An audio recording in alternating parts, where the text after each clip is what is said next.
Hello student, welcome back to my YouTube channel base of education मंत्रालय। Student, आज की इस वीडियो में बात करने वाले क्लास 10 जो हिंदी का सीबीएसई बोर्ड का जो पेपर हुआ था, ये उसके आंसर की को हम डिस्कस करने वाले हैं। यानी कि जो आज का पेपर हुआ था उसको डिस्कस करने वाले। तो चलिए फटाफट देखते हैं और इस वीडियो को पूरा अंत तक देखिए और अपने क्वेश्चन पेपर को अपना मिलान करिए कि कितने आपके क्वेश्चन सही हो रहे हैं। तो चलिए प्यारे बच्चों करते हैं। तो पेपर में हमेशा की तरह क्या खंड 3 आए थे, क ख ग, और खंड क में आपके 20 प्रश्न पूछे गए थे। तो आपको 1 से 20 तक में आपको 10 प्रश्न करने थे। तो इसी तरह 21 से 40 तक में 16 करने थे और 41 से 54 तक के सभी करने थे। तो चलिए देखते हैं फटाफट। तो आपको पता है कि कितने पार्ट थे, कितने कितने क्वेश्चन करने थे। तो यहाँ पर केवल हम क्वेश्चन और उसके आंसर देखते हैं। तो पहले क्वेश्चन में आपको अपठित गद्यांश था। तो इसमें से 5 क्वेश्चन करने थे, तो आप लोगों ने किया होगा। तो चलिए देखते हैं। पहला क्वेश्चन दे रखा है आपका कि गद्यांश के आधार पर सही तथ्य को चुनना था। तो इसमें जो पहले का जो राइट आंसर है ऑप्शन सी था। तो बहुत लोगों ने किया होगा सही सही। फिर सेकंड क्वेश्चन आपका दिया हुआ था कि शाश्वत मूल्यों में शामिल है। तो कौन सा शामिल है? तो ये भी ऑप्शन ए सही है। क्वेश्चन थर्ड है कि विद्वानों और चिंतकों ने किस बात के ऊपर चिंता व्यक्त की है। तो क्वेश्चन नंबर जो थर्ड है, इसका जो राइट आंसर ऑप्शन बी हो जाएगा। चलते हैं अगले क्वेश्चन की तरफ। क्वेश्चन नंबर 4 है। तो क्वेश्चन नंबर 4 है यहाँ पर कि आधुनिक समाज की विशेषताओं में शामिल है। तो ये कौन सा, ये आपको बताना है। तो इसी हिसाब से आपको option A B C D दे रखा है। तो क्वेश्चन नंबर जो 4 है, इसका राइट आंसर ऑप्शन डी हो जाएगा, यानी कि ख और क। तो इसको आप देखेंगे। चलते हैं अगले क्वेश्चन की तरफ, यानी कि क्वेश्चन नंबर जो 4 है, इसका राइट आंसर ऑप्शन डी हो जाएगा। चलते हैं अगले क्वेश्चन की तरफ। क्वेश्चन नंबर 5 है कि एक बंद समाज की विशेषताओं में किसे नहीं रखा जाएगा। तो क्वेश्चन नंबर जो 5 है, इसका जो राइट आंसर हो जाएगा ऑप्शन सी, धन या संस्कृति के क्षेत्र में खुली छूट देना। अब इसी तरह या तो बहुत बच्चे ने सेकंड पार्ट को किया होगा। तो सेकंड पार्ट में भी हम देखते हैं। सेकंड पार्ट में आपके क्वेश्चन 6 से शुरू हैं। तो क्वेश्चन जो 6 है प्यारे बच्चों, इसका जो देखते हैं कि क्वेश्चन 6 है कि किसी संवेदनशील मन को अपूर्व आनंद से भर देते हैं। तो क्वेश्चन नंबर जो 6 है, इसका जो राइट आंसर ऑप्शन ए हो जाएगा कि नदियों, नहरों और खेतों के चित्र। क्वेश्चन नंबर 7 है यहाँ पर कि लेखक की दृष्टि में बंगाल की सस्य श्यामलता धरती का सौंदर्य कैसा नहीं है। तो क्वेश्चन नंबर जो 7 है, इसका जो राइट आंसर ऑप्शन डी हो जाएगा, यानी कि जो क्वेश्चन नंबर जो 6 था, इसका राइट आंसर ऑप्शन ए था और 7 का right answer option D. Question number 8 को देखते हैं कि निम्नलिखित में से कौन सा युग्म गद्यांश के आधार पर सही है, ये आपको बताना है। तो क्वेश्चन नंबर जो 8 है, इसका राइट आंसर ऑप्शन बी हो जाएगा। तो प्यारे बच्चों, ये ऑफिशियल आंसर की थी। तो कभी कभी कुछ बच्चों का जो आंसर गलत हो रहा होगा, जो वीडियो मिलाए होंगे। तो ध्यान रखना प्यारे बच्चों की आंसर की 2 आ गई थी। एक जो पहले आंसर की आ गई थी वो गलत थी। तो सीबीएसई के द्वारा तुरंत भी दोबारा रिवाइज आंसर की आई थी। तो ये रिवाइज आंसर की है, यानी कि फाइनल है। तो इस बार इस वीडियो को जरूर देखें। क्वेश्चन नंबर 8 का राइट आंसर हो जाएगा ऑप्शन बी। क्वेश्चन 9 को देखते हैं कि बंगाल की भूमि के विषय में कथन और कारण की सत्यता है। इसको आप देखेंगे, फिर राइट आंसर आप देखेंगे। क्वेश्चन नंबर जो 9 है, इसका राइट आंसर ऑप्शन बी हो जाएगा। चलते हैं अगले क्वेश्चन की तरफ। क्वेश्चन नंबर 10 है कि गद्यांश का जो केंद्रीय विषय है आपको बताना है। तो राइट आंसर ऑप्शन बी है। फिर सेकेंड पार्ट में क्या अपठित गद्यांश है, इसको भी पढ़ना है आपको है। और इसमें 5 क्वेश्चन है, इसको आपको करना है। तो क्वेश्चन नंबर 11 से शुरू हुई है। तो क्वेश्चन नंबर जो 11 है कि काव्यांश के मुख्य रूप से किस समस्या का उल्लेख किया गया है। तो क्वेश्चन नंबर जो 11 है, इसका राइट आंसर ऑप्शन सी हो जाएगा। क्वेश्चन नंबर 12 की कवि के अनुसार जीवन व्यर्थ कब होता है। तो जो क्वेश्चन 12 है, इसका जो राइट आंसर हो जाएगा ऑप्शन ए। क्वेश्चन नंबर 13 की उज्ज्वल सफेदी पर गर्व क्या है। तो क्वेश्चन नंबर जो 13 है, इसका राइट आंसर ऑप्शन सी हो जाएगा। चलते हैं अगले क्वेश्चन की तरफ। क्वेश्चन नंबर 14 देखते हैं कि कवि कहता है रंगों का राजा तो है रंग भीतर वाला। तो भीतर वाले रंग का क्या तात्पर्य यहाँ आपको बताना है। तो क्वेश्चन नंबर जो 14 है, इसका राइट आंसर ऑप्शन डी हो जाएगा। क्वेश्चन नंबर 15 की गोरे और काले वर्ण के लिए प्रकृति से कौन सा प्रतीक दिया गया है। तो क्वेश्चन नंबर जो 15 इसका राइट आंसर हो जाएगा ऑप्शन बी, यानी कि धरती और आसमान का। तो बहुत सारे बच्चों ने इस सेकेंड पार्ट के जो अथवा वाले क्वेश्चन से किया होगा, तो इसको भी देख लेते हैं आप। तो इसके में जो क्वेश्चन शुरू होते हैं ये आपके 16 से होते हैं। तो क्वेश्चन नंबर जो 16 का आंसर है कि घर में किस प्रकार की गंध पसरी हुई थी। तो इसका जो राइट आंसर हो जाएगा ऑप्शन बी, यानी कि निर्जनता और बंद हवा की। तो क्वेश्चन नंबर 17 देखते हैं कि पोटली में बंधे चनों के अंकुरित होने का क्या अर्थ है। तो क्वेश्चन नंबर जो 17 है, इसका राइट आंसर ऑप्शन बी हो जाएगा, यानी उर्वरता और नवजीवन का। क्वेश्चन नंबर 18 है प्यारे बच्चों। क्वेश्चन 18 है कि मकान जड़ और एक स्थान पर स्थित होने के बाद भी कवि की यात्राओं की गतिशीलता में सहयात्री हैं, यह भाव किस पंक्ति में है, ये आपको बताना है। तो क्वेश्चन नंबर जो 18 है इसका राइट आंसर ऑप्शन सी हो जाएगा, तट की तरह स्थिर पर गतियों से भरा। क्वेश्चन नंबर 19 है काव्यांश की शैली किस प्रकार की है, ये आपको बताना है प्यारे बच्चों। ऑप्शन ए सही हो जाएगा, चित्रात्मक थी। तो क्वेश्चन नंबर जो 20 है कि कवि कवि के 2 दिनों के बाद घर से लौटने पर घर की जो स्थिति है उससे कौन सी बात स्पष्ट रूप से कही जा सकती है। तो क्वेश्चन नंबर जो 20 है इसका जो राइट आंसर ऑप्शन डी हो जाएगा कि कवि अपने घर में अकेला है और उसके न होने पर घर निर्जन था। तो सेकेंड पार्ट हमारा जो व्यवहारिक व्याकरण से था, तो यहाँ पर क्वेश्चन नंबर 21 से शुरू है। तो यहाँ पर देखेंगे प्यारे बच्चे, तो दिया गया है सेंटेंस है कि मूर्ति की आंखों पर एक चश्मा रखा था जो सरकंडे से बना था। तो रचना के आधार पर जो प्रस्तुत वाक्य है इसका आपको भेद बताना है। तो मैंने जो वीडियो आपको बताया था, तो हमने आपको बताया था कि जो जैसे आते हैं तो ये होते हैं आपके मिश्र वाक्य। तो क्वेश्चन नंबर जो 21 है इसका जो राइट आंसर ऑप्शन ए हो जाएगा। क्वेश्चन नंबर 22 को देखेंगे, निम्नलिखित में कौन सा वाक्य सरल वाक्य नहीं, आपको सरल वाक्य नहीं पूछा है। तो अगर आपको सरल वाक्य पता होगा तो वो आप देख लेंगे, इसके अलावा जो होंगे आपको उसी को बताना है।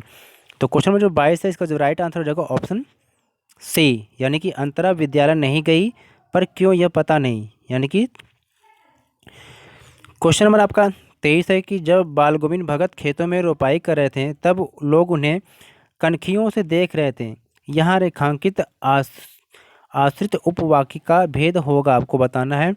तो क्वेश्चन नंबर जो 23 है इसका राइट आंसर ऑप्शन बी हो जाएगा, यानी कि क्रिया विशेषण आश्रित उपवाक्य। क्वेश्चन नंबर 24 है कि उन्होंने विश्व भर में प्रसिद्ध हिंदी अंग्रेजी शब्दकोश तैयार किया, प्रस्तुत वाक्य का रूपांतरित संयुक्त वाक्य होगा, ये आपको बताना है।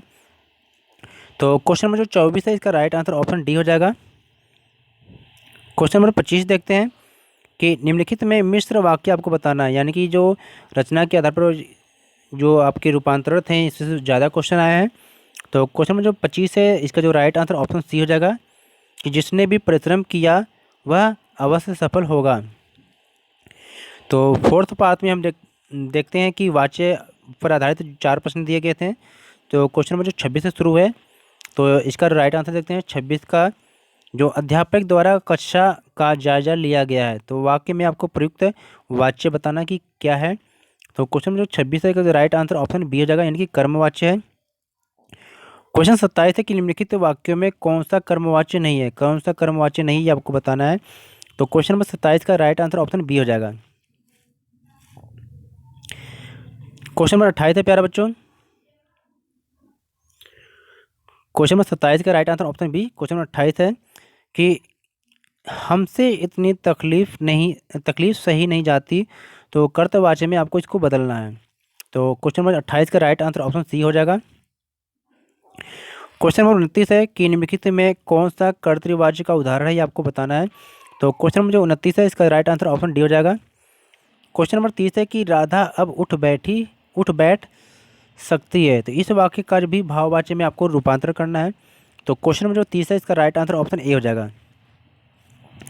चलते हैं अगले क्वेश्चन की तरफ। क्वेश्चन नंबर 11 है, नेक्स्ट पार्ट का है कि निम्नलिखित वाक्यों में से किसमें आकर्मक क्रिया का प्रयोग हुआ, या आपको बताना है। तो 31 का राइट आंसर ऑप्शन सी हो जाएगा।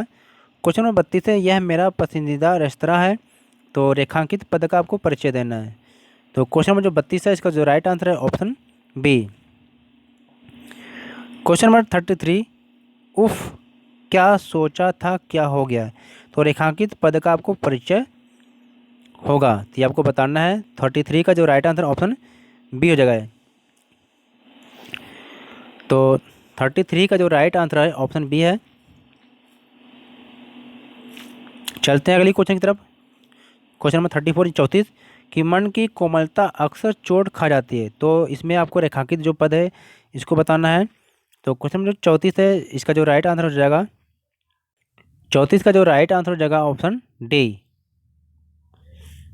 चलते हैं क्वेश्चन 35 की तरफ कि घर के साथ ही एक बगीचा होता था, तो इसमें रेखांकित पद का परिचय आपको बताना है। तो इसका जो राइट आंसर ऑप्शन ए हो जाएगा। तो क्वेश्चन 36 है 6 पार्ट का, जो रस पे आधारित है आपके। तो 36 क्वेश्चन है कि हास्य रस का स्थायी भाव है।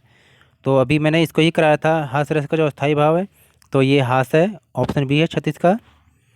37 क्वेश्चन है कि मन रे तन कागद का पुतला, लागह बूद बिनसी जाए छिन में, गर्भ करे क्या इतना। तो इस पंक्ति में जो रस है वो आपको बताना है। तो 37 का राइट आंसर शांत रस है यहाँ पर। क्वेश्चन नंबर 38 को देखते हैं कि क्रोध किस रस का स्थायी भाव है, यानी कि क्रोध को पूछा गया है, तो ये रौद्र रस का है, यानी कि 38 का बी सही है। 39 क्वेश्चन है कि निम्नलिखित में से कौन सा श्रृंगार रस का उदाहरण है, ये आपको बताना है। तो 39 का डी सही हो जाएगा, यानी कि 39 का जो डी है इसमें श्रृंगार रस का जो उदाहरण दिया गया है।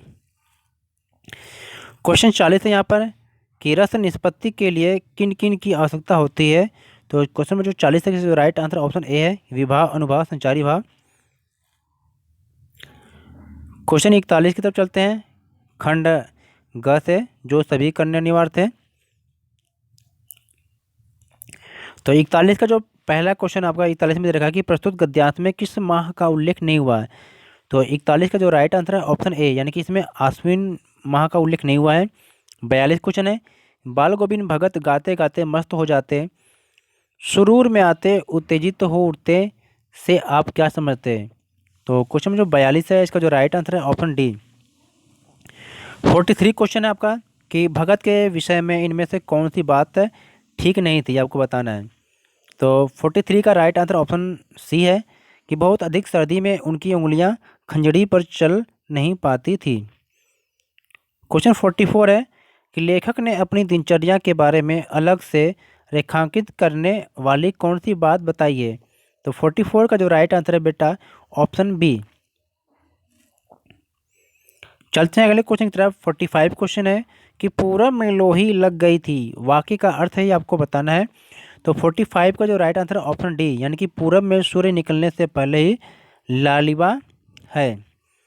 चलते हैं अगले पार्ट में, जो क्वेश्चन नंबर 46 से शुरू है कि हालदार साहब ने कैप्टन द्वारा नेताजी की मूर्ति पर चश्मा लगाने के जो अनुमान लगाए उनमें कौन सा सही नहीं है। तो क्वेश्चन नंबर 46 का जो है राइट आंसर ऑप्शन बी, उसे अपने चश्मों का विज्ञापन करने के लिए मूर्ति उपयुक्त लगती होगी। 47 क्वेश्चन है कि नेताजी की मूर्ति किससे बनी थी। तो 47 का जो राइट आंसर ऑप्शन सी, यानी कि संगमरमर। तो अगला पार्ट है 9वें पार्ट से दिया गया है, और क्वेश्चन 48 से शुरू है कि लक्ष्मण जब परशुराम को व्यंग में कह रहे थे कि आप माता पिता के ऋण से अच्छी तरह उऋण हुए, तो इसके पीछे क्या कारण है। तो 48 नंबर जो क्वेश्चन है इसका राइट आंसर है ऑप्शन सी, परशुराम अपने माता पिता की मृत्यु का कारण बने। क्वेश्चन नंबर 49 है कि लक्ष्मण के कड़वे वचनों को सुन परशुराम ने कौन सी प्रतिक्रिया की। तो क्वेश्चन 49 का राइट आंसर ऑप्शन है कि अपने परशु को संभाल कर आगे बढ़ें। 49 का ऑप्शन ए सही है। क्वेश्चन 50 है कि लक्ष्मण का परशुराम के प्रति व्यवहार है। तो 50 का ऑप्शन बी है कि यानी कि अपमानजनक।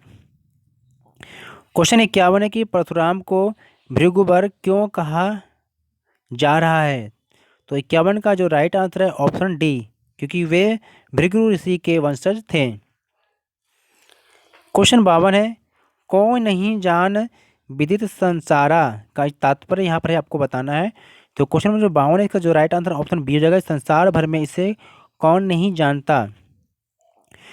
10 पार्ट का 53 क्वेश्चन, गोपियाँ उद्धव के योग संदेश को सुन योग को किसके लिए उपयुक्त बताती हैं। तो क्वेश्चन नंबर जो 53 है इसका जो राइट आंसर है ऑप्शन बी, अस्थिर मन वाले लोगों के लिए, यानी कि जिसका मन एक जगह स्थिर नहीं है। क्वेश्चन 54 है कि गोपियों को कड़वी ककड़ी के समान क्या प्रतीत हो रहा था। तो क्वेश्चन नंबर जो 54 है इसका जो राइट आंसर ऑप्शन डी, यानी कि योग का संदेश। तो प्यारे बच्चों, ये थी सीबीएसई बोर्ड के द्वारा क्लास 10th की हिंदी के आंसर की, यानी कि पेपर सोल्यूशन, ये उसकी फाइनल आंसर की थी, क्योंकि एक बार आंसर की गलत आ गया था, तो ये उसकी रिवाइज आंसर की है। तो इसे अपने क्वेश्चन पेपर से मिलान करिए और अपने नंबर को चेक करिए। चैनल पर नए हैं तो चैनल को सब्सक्राइब जरूर करें, जिससे आगे आने वाले समय में आपसे संबंधित वीडियो मिल सके, और बेल आइकन को प्रेस करें और वीडियो को लाइक शेयर करना ना भूलें। ओके, टेक केयर गुरु बच्चों, फिर मिलते हैं अगले वीडियो के साथ।